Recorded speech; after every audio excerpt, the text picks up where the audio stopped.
وقد كان بالشؤم دهرا طريق تقال العثار العظام.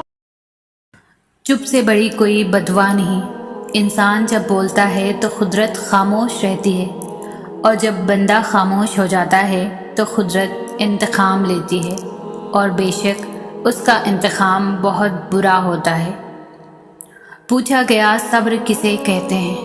جواب ملا، جب تمہاری آنکھیں آنسوؤں سے نم ہوں مگر تمہاری زبان پر شکوہ نہ ہو، اور دل اس بات کی گواہی دے رہا ہو کہ اللہ جو کرتا ہے بہتر ہی کرتا ہے. حیرت کی بات ہے، ہمیں پتہ ہے کہ دنیا میں تھوڑے ہی ٹائم کے لیے آئے ہیں اور آخرت ہمیشہ رہنے والی زندگی ہے، تو پھر کیوں آج ساری دوڑ اس دنیا کے لیے لگ رہی ہے اور آخرت کی فکر ہی نہیں؟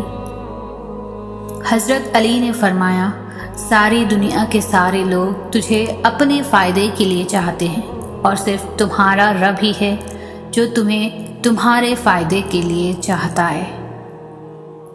جب رسی سخت ہو جائے تو سمجھ جائیں کہ ٹوٹنے والی ہے، اسی طرح جب حالات سخت ہو جائیں تو جان لیجئے کہ آسانی آنے. صبر کیا ہے؟ صبر یہ ہے کہ جب اللہ ان معاملات میں دیر کرے جو آپ چاہتے ہیں کہ ابھی ابھی ہو جائیں، یا ان چیزوں کو دینے میں وقت لگائے جنہیں آپ فوراً حاصل کرنے کی تڑپ رکھتے ہیں، تب بھی آپ شکوہ نہ کریں، تب بھی آپ اپنے منہ سے مایوسی کے الفاظ نہ نکالیں. جیسے جب موسیٰ علیہ السلام سمندر کے سامنے کھڑے تھے اور ان کے پیچھے فرعون کا پورا لشکر لگا ہوا تھا، نہ آگے کوئی راستہ نظر آ رہا تھا اور نہ پیچھے کوئی راہ بچی تھی، لیکن انہوں نے پھر بھی توکل رکھا اور اللہ نے سمندر کے بیچوں بیچ سے ان کے لیے راستہ بنا دیا. موسیٰ علیہ السلام نے اس وقت اس راہ پر بھروسہ رکھا جو انہیں نظر نہیں آ رہی تھی، کیونکہ انہیں وہ راہ بنانے والے پر یقین تھا کہ راہیں بنانے والا لازمی موسیٰ علیہ السلام کے لیے اپنی اندیکھی مدد بھیجے گا.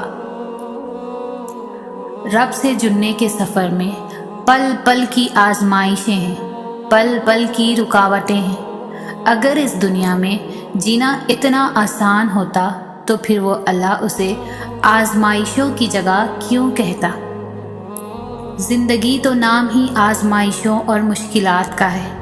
اس رب کو نیک لوگوں کی طلب نہیں، اس نے تو بس یہ جہاں ہم جیسے گنہگاروں کے لیے بنایا ہے، تاکہ جب ہم ٹوٹے بکھرے اس کی بارگاہ میں جائیں تو وہ اپنی شفقت بری رحمت سے ہمیں ڈھانپ لے.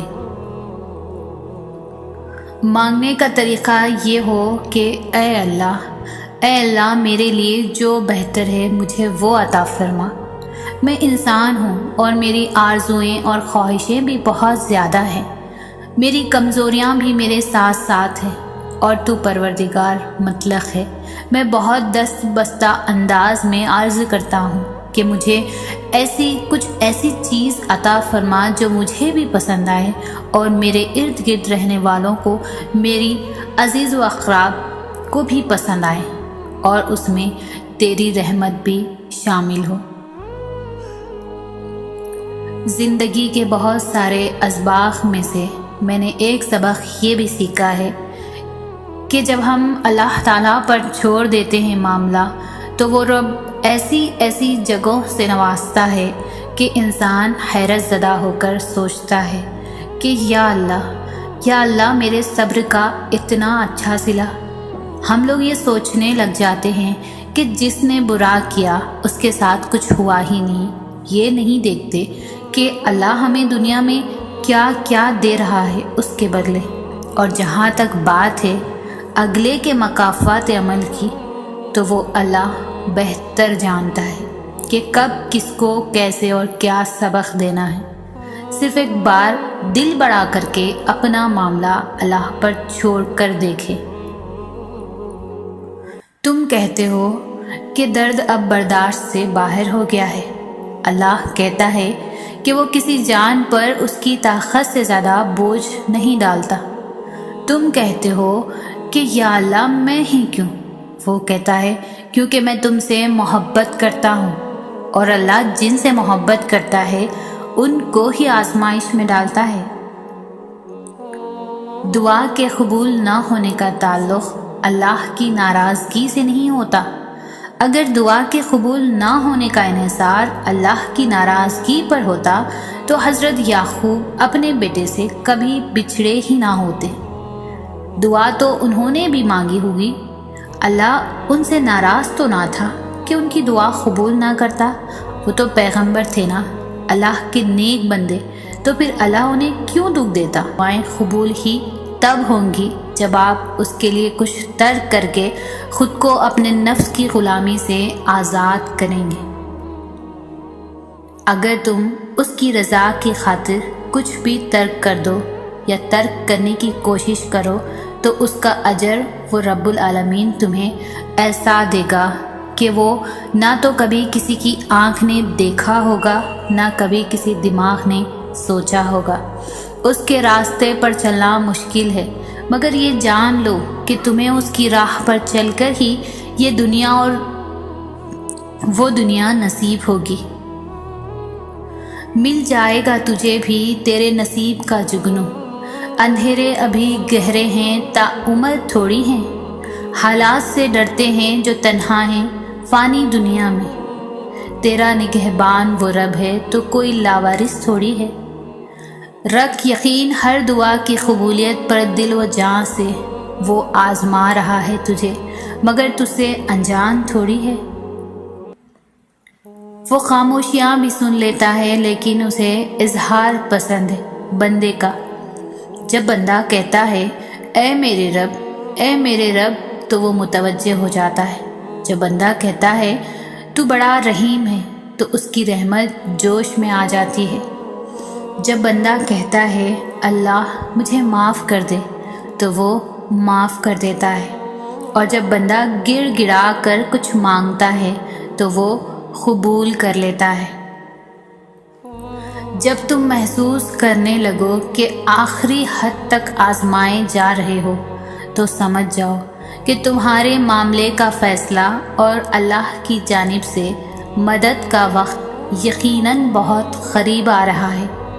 بس تم اللہ کی جانب سے آنے والے حکم کے انتظار میں صبر کیے رہو۔ اللہ کسی بھی حال میں تمہیں در بدر نہیں ہونے دے گا۔ جب اللہ کو اپنے کسی بندے کا مانگنا پسند آ جاتا ہے تو وہ ہر روز اسے اپنے در پر بلاتا ہے۔ اس کا رونا سن کر بھی وہ مسکراتا ہے کیونکہ وہ جانتا ہے کہ تم اس پر یقین رکھتے ہو، اس کی محبت پر بہت مان رکھتے ہو، تمہیں اس لیے تو اس کے حضور دامن پھیلایا کرتے ہو، اور جانتے ہو تب اللہ تمہاری دعائیں سننے کے باوجود عطا کرنے میں دیری کیوں کرتا ہے؟ کیونکہ وہ چاہتا ہے کہ تمہیں کچھ دیر اور خود کو مناتا ہوا دیکھ سکے۔ قبولیت کی تو وہ پہلے ہی ٹھان چکا ہوتا ہے، بس تمہیں سننے کے لیے وقت بڑھا دیتا ہے، تو پھر اسے مناتے رہو۔ کیا پتہ تمہارا منانا ہی اسے پسند آ جائے اور وہ تمہیں تمہاری چاہ سے نواز دے۔